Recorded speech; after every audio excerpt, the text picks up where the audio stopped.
Hmm.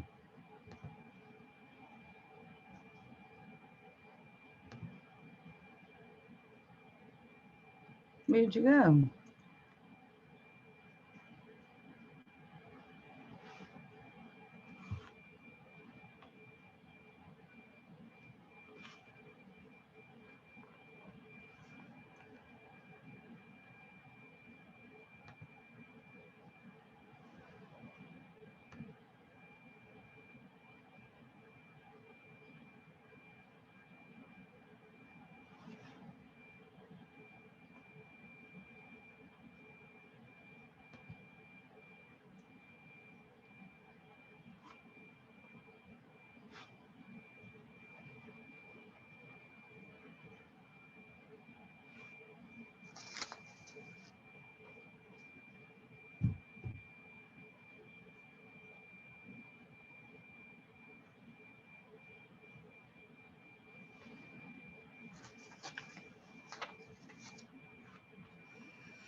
Hmm.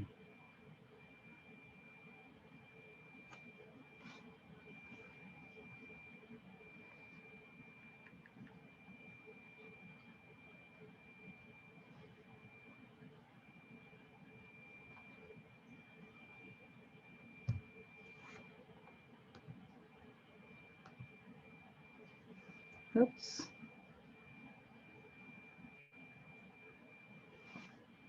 Okay. Hello, everyone. Welcome to my first episode of Hassle Free Health. I am really so blessed and honored for you to join me. I am Sharon Kalenda, and I'm going to be hosting this series for you. And for those of you who don't know me, I am actually a food and lifestyle strategist. I started out my first career and love was in technology, and I used um, what I knew to help others really get the most out of their work and to take them to that next level. The thing with that is what I noticed is they were lacking um, that work hard, play hard mentality. They were leaving it all at work. And I'm like, well, that's not really what I think life should be. I think, I really wanted to keep encapsulating that approach to work hard, play hard, put in something to get something out. There has to be value.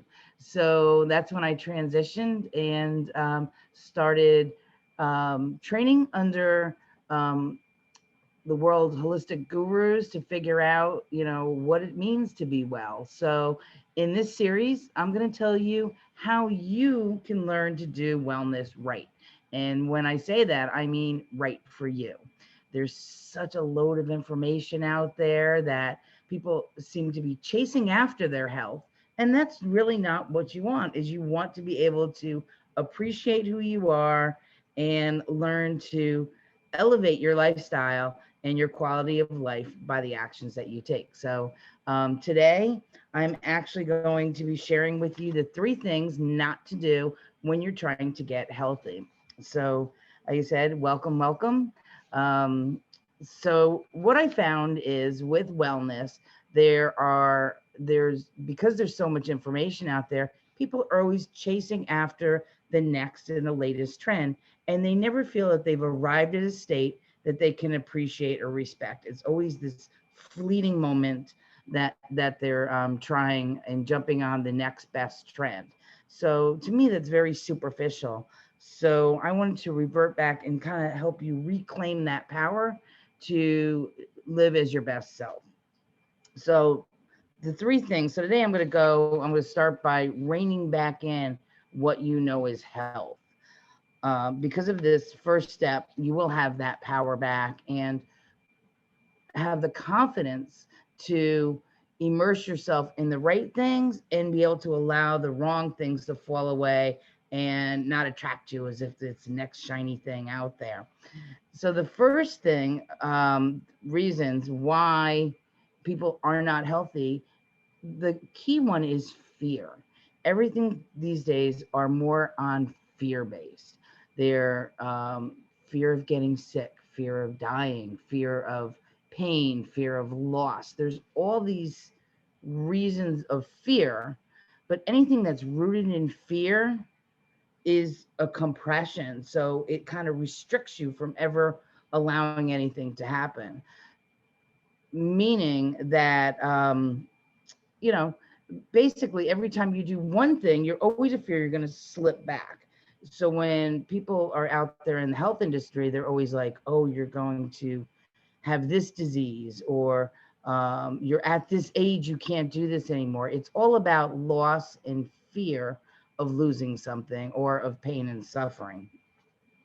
And you really lose your life force doing that, because being in a fearful place, you're always turning away from things and not turning towards the right things that will actually help prevent you from doing the damage. So restriction um, will minimize what your body is going to allow, and it puts it in that constant state of stress. So whatever you eat or do, you're more likely to get hurt and actually not allow yourself to absorb the right nutrients to feel healthy. You're always going to feel fearful to move forward.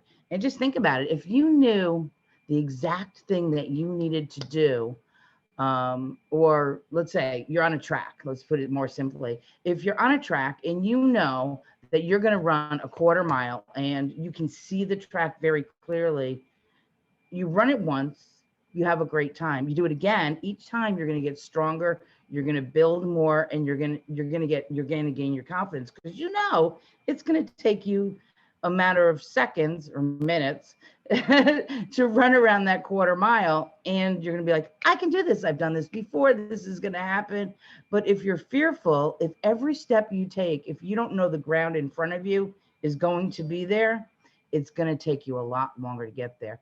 And more than likely, if you're that fearful, you're never going to get to that finish line. So that's where a lot of people actually go wrong in their wellness routine, is basing something out of fear. You have to base it on a finish line. What is it that you're going to do?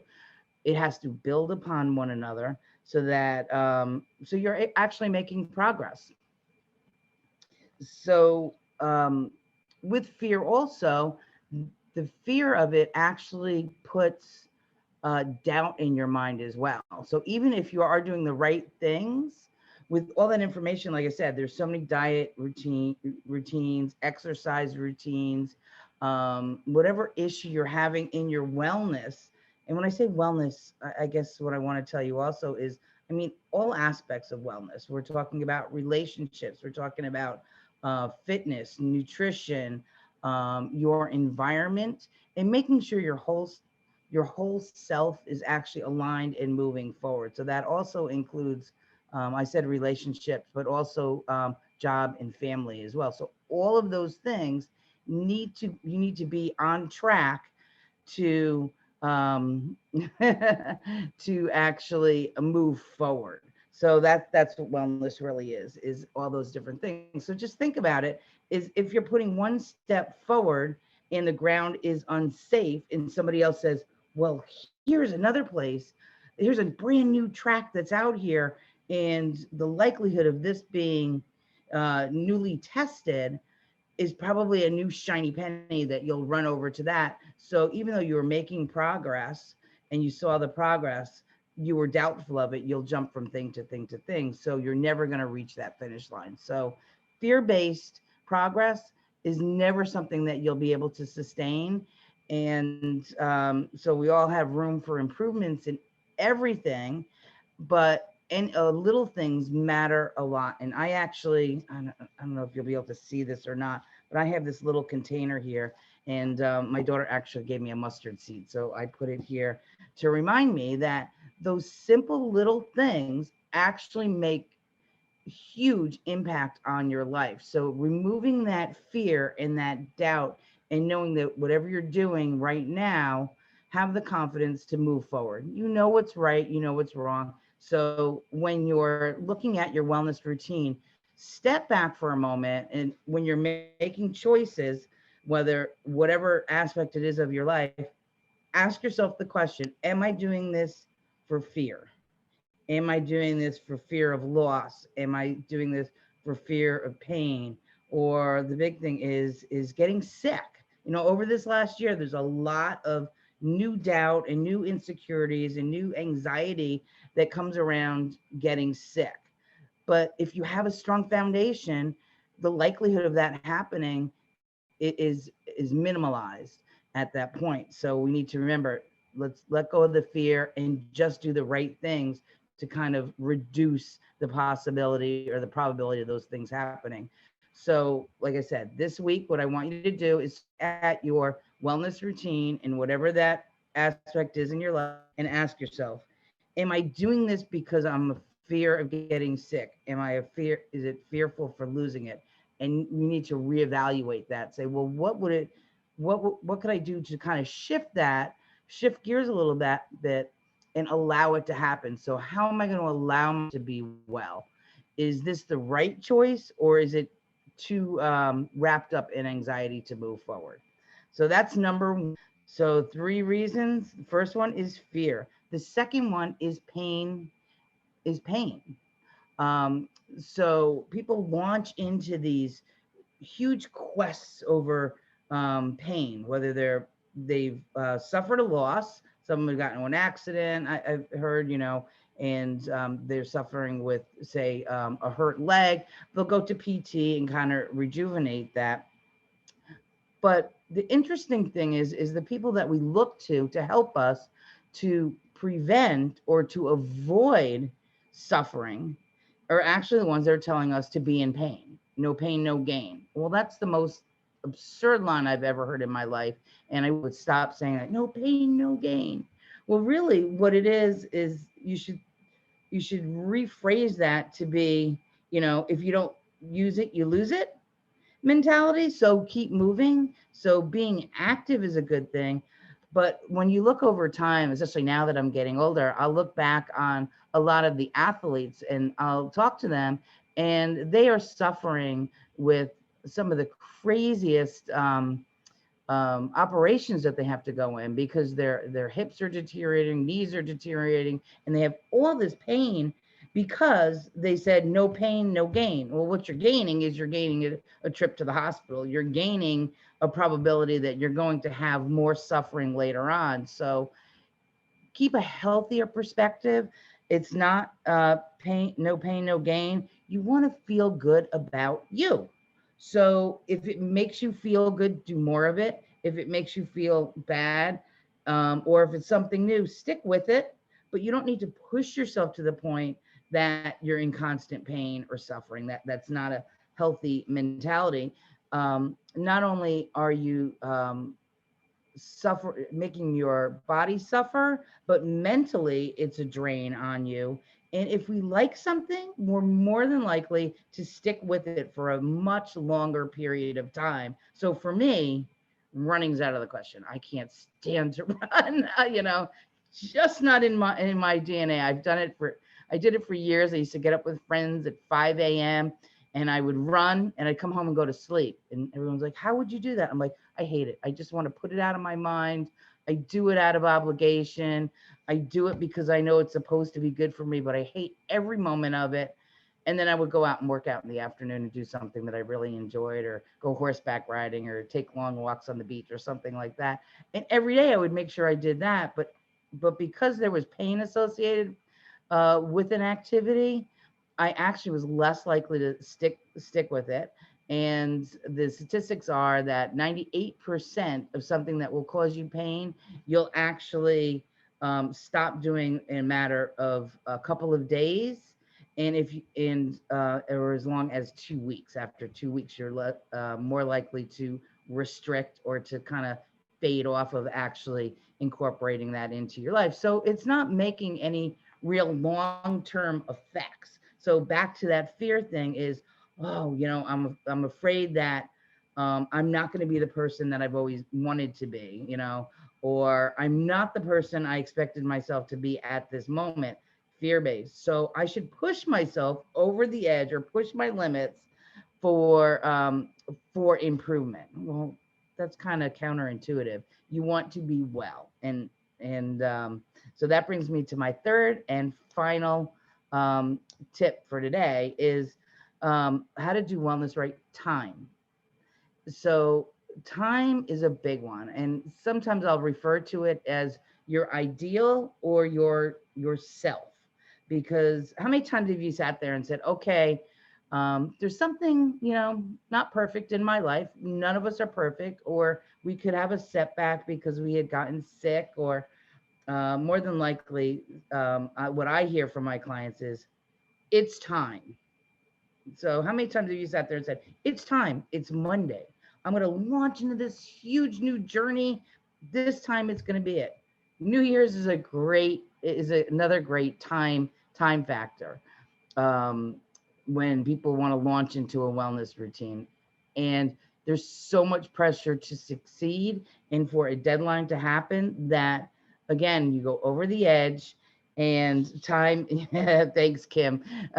Kim's chiming in the background. Love the comments. I can see them as I'm talking. So yes, so time is huge. We have the same amount of time, and we need to make it count. Absolutely. The other thing with time is we have 24 hours in the day, and everyone's like, make good use of that. Yes, but we also have 24 hours tomorrow. So sometimes enough is enough. I have, some days, you can check off lots of things and make things happen. Other days, you need to honor yourself and honor your body. Maybe your mind isn't in it, or today we're having a heat wave. So I'm a little lethargic. I usually am really high energy, but the air conditioner went off for a while, and so the sun kind of pulls me down a little, so I don't quite get as much done as I would like to in a day, but that's okay. Tomorrow's another 24 hours, and I don't want to push myself.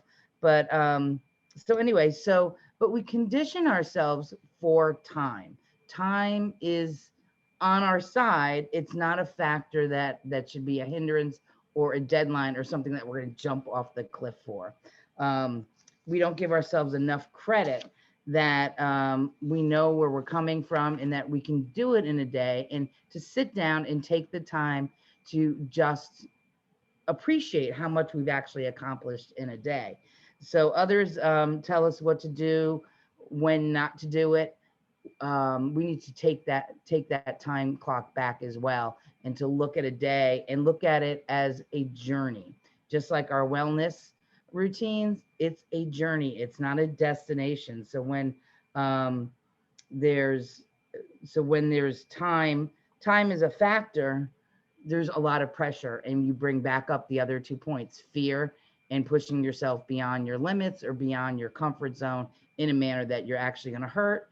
And instead of preventing or making strides forward, you can actually either completely abandon what your goals are, or actually have a setback, and so you'll have to put it on the back burner for a time. So with time, remember, time is a blip in time is a stride. So what you do today, appreciate it, respect it, and allow yourself to move forward. So that brings me to my last part here. Is we're conditioned to push ourselves so much through the day in order to make progress. So in the mornings, you get up and you have a routine. You get up and you basically blindly will move forward. And I know me, I get up, I brush my teeth, I jump in the shower, feed the dogs, I have a laundry list of things that I'll go and meditate and do other things to kind of set my day up for success so that I can push forward really fast. Um, but what that does is it winds us up. So, one of the biggest things with health is not only the fear of loss or struggling or not feeling our healthiest, but knowing that we need to honor ourselves and have an end of day routine as well to unwind and kind of reflect back on the day and appreciate how far we've come. So, what I like to do is kind of give you something to remember. I said at the end of every session, what I would like to do is give you a new technique that you can kind of incorporate into your life immediately to see huge results. One of the key things, like I said, is I hear people have a huge amount of problems around sleeping. So they resort to all kinds of crazy things, all kinds of restrictions or medications or all these things. And I can probably come up with 1,000 of them right off the top of my head for you. But there's a really quick, simple technique to allow you to go to sleep. And before I actually go into this, is what I'd like to say is this end of day routine. You should always really take a moment because we have been building. You don't just shut a car off and jump out and it stops, and neither does your body. So you should take some time, put yourself in a space where you're comfortable. And right now, I'm gonna sit myself in a chair nice and comfortably before I start here. But I like to end my day to just stop and tell myself that, okay, I'm kind of unwinding now. It's going to be the end of the day. And I go over and I have a routine that I'll be like, okay, let me set myself up for tomorrow. Let me get myself prepared for bed. And then I'll sit down and I'll stop and I'll appreciate how far I've come today. All the things I've done, not all the things I haven't done. I said, not check, check, check, check, check. Oh my gosh, I only got 5 of 25 things done or 10 of 25, whatever it is. Look at all this stuff I still have to get to. It's more like, no, think of the positive and sit down because you want to take a deep breath. And that's where I'm going to start right now is to sit in a comfortable place and take a nice deep breath, and you're going to breathe all the way in and fill up your lungs, hold for a couple of seconds, and then just breathe out fully. Just breathe in and breathe out.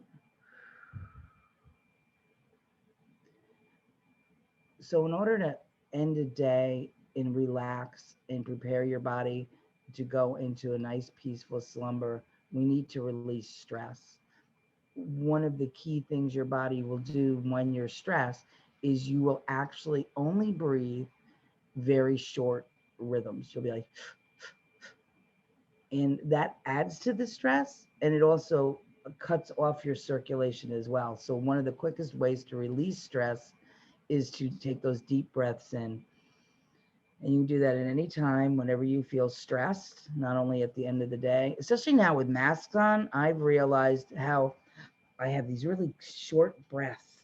And then I have to, when I take my mask off, I have to completely fill my lungs. So that's a great way to end your day, to just breathe out that stress. And some people will say, in with good intentions and out with the stress as they do it. So we're talking about a simple technique for sleeping to alleviate your sleep patterns. And this is something that the Army actually had adopted because you have to think about being in the Army. You're in an environment that is extremely stressful. You're on high alert. You're definitely not feeling safe. There's a lot of commotion around. People are moving and you're hearing all kinds of things and your mind is not able to shut off. So they're actually finding that this 2-minute routine is actually 97%, 97, 98% successful. But the key here is that try it for 6 weeks. So we start here. So sit on the edge of your bed. I'm in a chair, so we can practice at the end of a chair.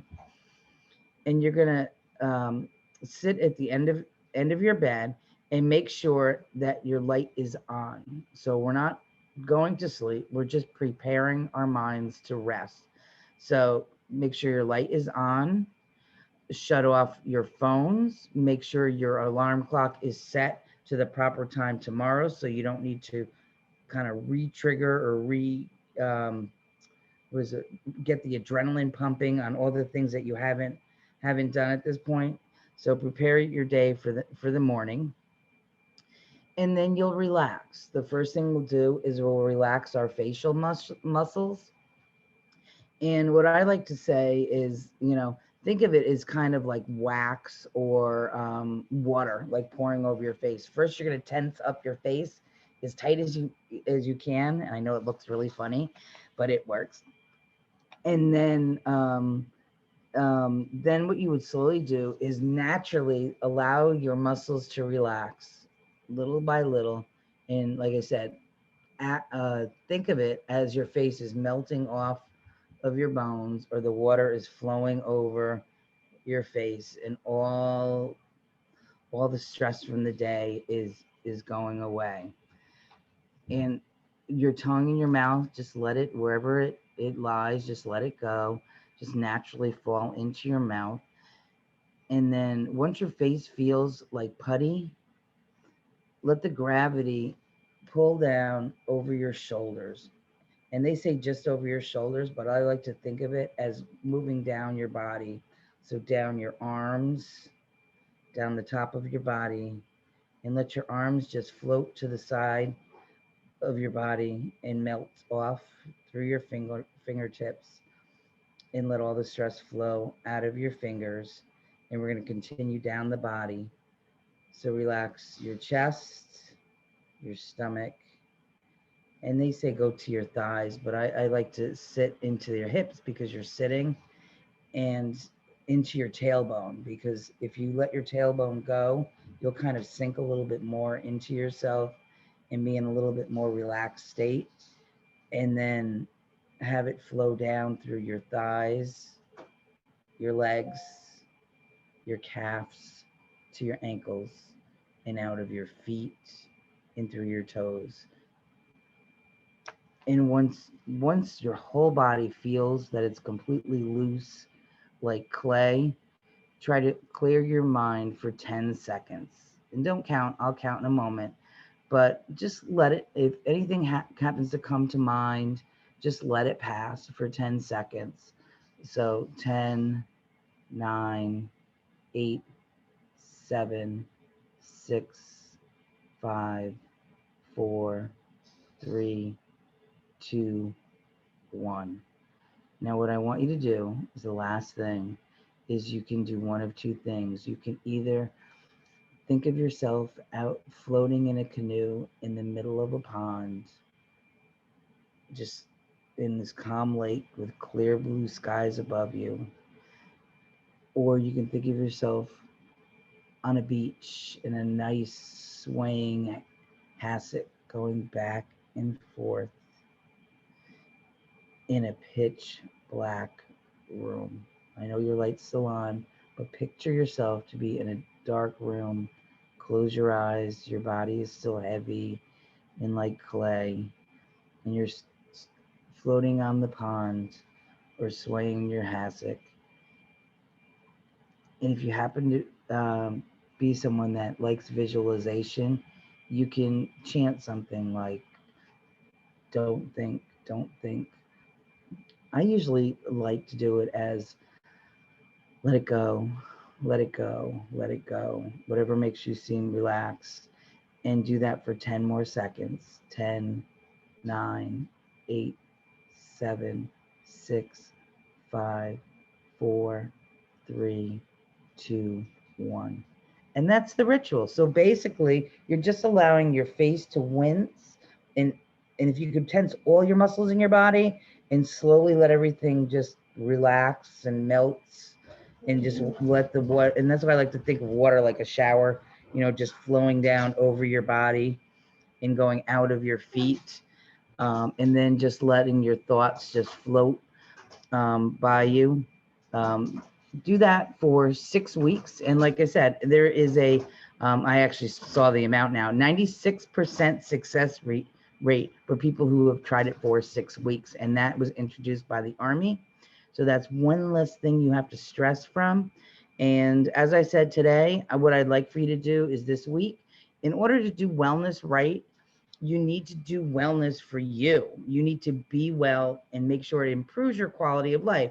So if it's fear-based, or if you're saying no pain, no gain and pushing yourself, you need to rethink that and say, am I okay? It's okay to say, okay, do 5 more, or, push yourself to the limit. But when you start feeling pain, you need to honor your body and not damage it. It's about prevention and about elevating it so that you can do all the things that you enjoy.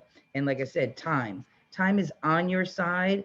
It's not something that today I'm going to launch into this quest, because your energy, your effort is going to wither away, and you're not going to create any long-term effects. So let's get those healthy habits introduced into your life in a way that makes you want to jump up every morning and be alive and be your best self.